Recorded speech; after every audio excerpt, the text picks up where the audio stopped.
Hello everyone, চলে আসলাম রবিবারের দুপুরে ছোট্ট একটা মিনি ব্লগ তোমাদের সাথে আবারও শেয়ার করতে। তা চলো, সকাল থেকে তো অনেক কিছুই হলো, এবার তো দুপুরে খাওয়া দাওয়া করতে হবে, তার জন্য তো খাবারটা জোগাড় করতে হবে। সেই জন্য দুপুরবেলা খাবার আনতে বাবার ছেলে কিন্তু বেরিয়ে পড়লো, আমি কিন্তু আমার কাজ করতে ঘরে চলে আসলাম। রবিবারের দুপুরে জমিয়ে খাওয়া দাওয়ার পরে যেই জায়গাটা আমাদের পরিপাটি দরকার, যেখানে গিয়ে আমরা একটা লম্বা শান্তির ঘুম দিতে পারি, সেটা হচ্ছে আমাদের বিছনা। বিছনাটা যদি পরিষ্কার পরিচ্ছন্ন পরিপাটি না থাকে, তাহলে দেখবে আমরা কিন্তু শুয়েও কিন্তু শান্তি পাই। আমরা হচ্ছে বাঙালি, মাছে ভাতে যেরকম বাঙালি, ভাতে ঘুমেও কিন্তু আমরা বাঙালি। খাওয়া দাওয়ার পরে একটু লম্বা ঘুম যদি হয়, তাহলে কিন্তু মন্দ হয় না। আর আমরা বাঙালিরা দেখবে খাওয়ার পরে একটু ঘুমাতে তো হবেই, আর বিছনাটাও কিন্তু আমাদের পরিপাটি দরকার সেই সময়। তা দেখো, আমি ভাবলাম একটু 10 মিনিট একটু করে বিছনাটা গুছালাম, 10 মিনিট একটু শুয়ে আরাম করবো, কিন্তু না, আরাম আর আমার হয়। বড় বৃষ্টি আছে বাবু? ভীষণ বৃষ্টি। রবিবারের দুপুরে খাবার দাবার আনতে গিয়ে বাবার ছেলে কিন্তু একদম ভিজে পুড়ে এসছে। দেখো, 3টে বাজতে 5 মিনিট বাকি, এখনো আমাদের খাওয়া হয়নি।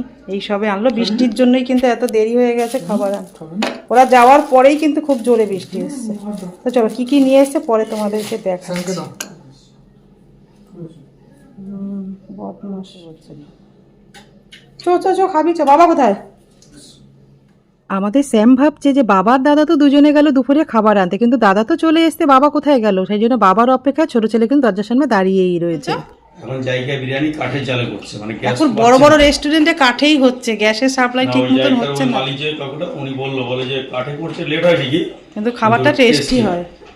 বিরিয়ানিটা দমটা ভালো হয়। বাবু বললো মিক্স রাইস খাবে। ও ভর্তি দেবো চিকেনটা। ওই মাছের একটা কি পাওয়া যায়, ওটা আনতে পারতে। ও গার্লিক ফিশ, হ্যাঁ ওটা ভালো লাগে। সব সময় চিকেন তো বাড়িতে খাওয়াই হয় রোজ। ঠিক বলছো। এটা মিক্স রাইস ছিল যখন, আমার খেয়ালও ছিল না। আমার বাবা অনেকটা গ্রেভি দিয়ে দিয়েছে। প্রচুর দেয়া হয়, বেশি জায়গা। মিক্স ফ্রাইড রাইস জায়গা থেকে, হ্যাঁ জায়গা ভালো করে কোয়ান্টিটিটা কত বেশি। হ্যাঁ এটা পরিমাণটা একটা অনেক দেয়। মনে হয় তোমার বাবুর হয়ে বেশি, একটা থাকবে না পুরো। পরিমাণটা অনেকই দেয়। এগুলো বিকালে খাবি? যাও যাও।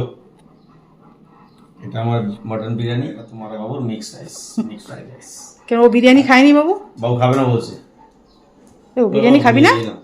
তো দেখো, খাবার দাবার নিয়ে কিন্তু রবিবারের দুপুরে সবাই মিলে খেতে বসে পড়েছি। আর আজকে রবিবারের খাবারের রয়েছে মিক্সড ফ্রাইড রাইস রয়েছে। ছেলেরা আমার জন্য 2 প্যাকেট নিয়ে এসছে, কিন্তু ওরা 4জন খেয়েও কিন্তু শেষ করতে পারবো না, এতটাই মানে পরিমাণে খাবার রয়েছে। আর তার সাথে রয়েছে দেবনাথবাবু মাটন বিরিয়ানি, আর হচ্ছে চিলি চিকেন। তোমাদের তো দেবনাথবাবু সবই বলল।